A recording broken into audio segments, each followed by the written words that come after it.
Hey, it's the Empire, Boxing Empire, back with some more boxing. Crazy stuff, man. Now, my boy, legend, all time great, one of the GOATs, man.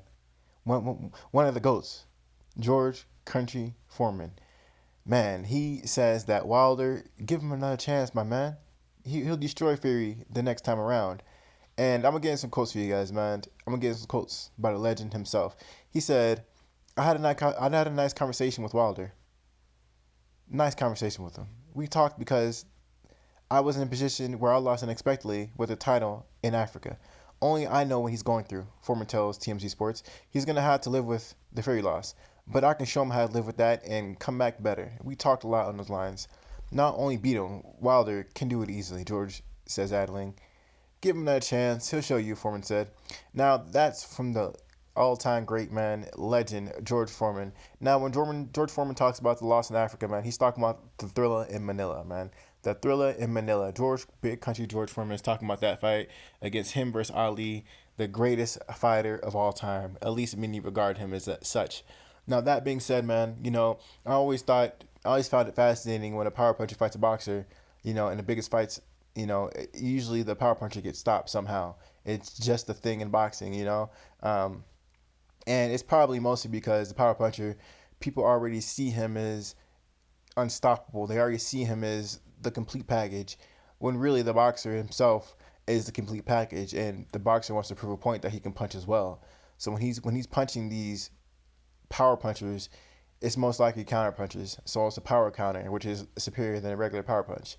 So that being said, the boxer's already the more complete fighter. He just doesn't step on the gas like the power puncher does.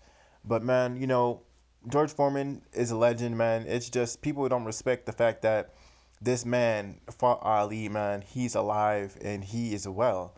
And he's a really big deal in boxing, and not just boxing. He surpasses boxing, George Foreman has had a big career outside of boxing, like when he went entrepreneur, when he started selling those George Gorman grills, the George Foreman grills, and they start selling all kinds, he's a big deal. That being said, only a power puncher would know a power puncher's weakness, and he knew exactly what he needed to do in this Ali rematch, but he never did it because he lived a life of regret, and he never went to fighting Ali, and he didn't fight for years after the Ali loss. That was one of the biggest losses of his career, and it took him a while to come back. But that being said, uh, George Foreman is basically guiding Wilder through the situation and telling him exactly what he needs to work on. And everyone can see what Wilder needs to work on. Basic boxing. That's about it, man. Not too much, just basic boxing. And he needs to not rely on that right hand at all, in my opinion. He needs to just throw the jab and probably go to the body a lot more on a rematch. Don't even try and commit to the body. You know how Wilder throws a straight right to the head? That's what he needs to do to the body. He needs to just throw power body shots and a jab. And that's what he needs to do with Tyson Fury, because Tyson Fury is a big boy, and hitting him in the stomach would definitely slow him down for sure. I mean, it's not, you don't got to do too much against Tyson Fury really to pull it off. Right? Tyson Fury, while he's a great defensive fighter, when have you seen someone try to assault his body consistently through a fight? You never seen it. And I think Wilder has no one will really expect the Wilder to throw body shots because he rarely does. He rarely does. But that being said, George Foreman fought the greatest boxer of all time. Seeing a Tyson Fury, he hasn't. Tyson Fury doesn't do anything better than Ali. Let's just be honest.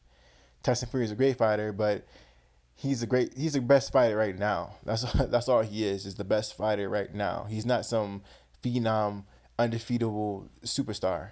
George Foreman already seen it all and done it all.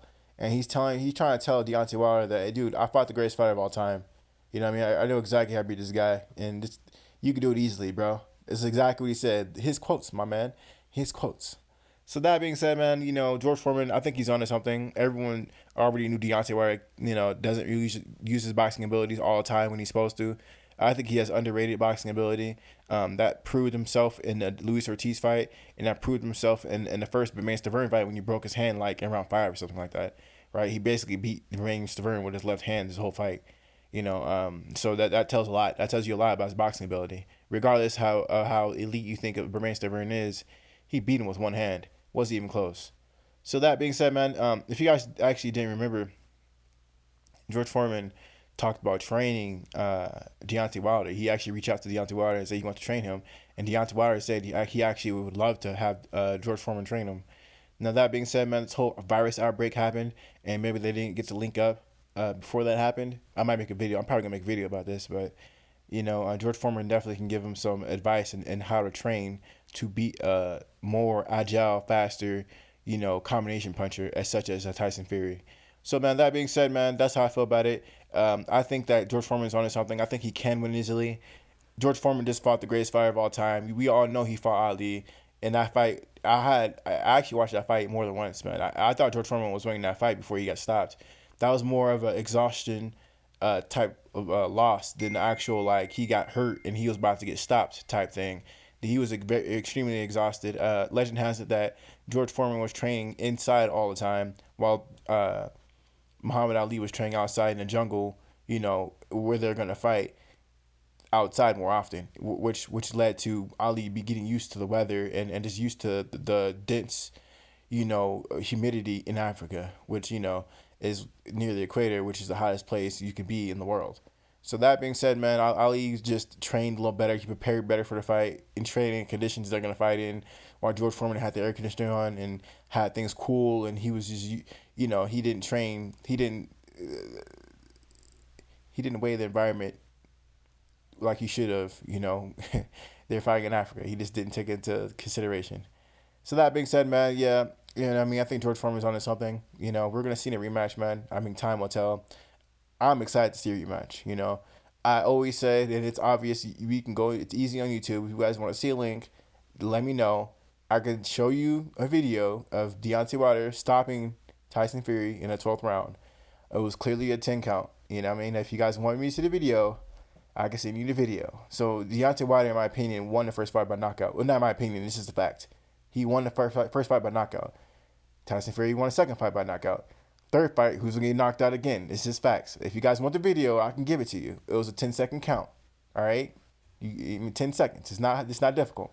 Let me know how you guys feel about it though. Like, comment, subscribe. This is the Empire. GeoBasket Empire. Peace. GeoBasket Empire.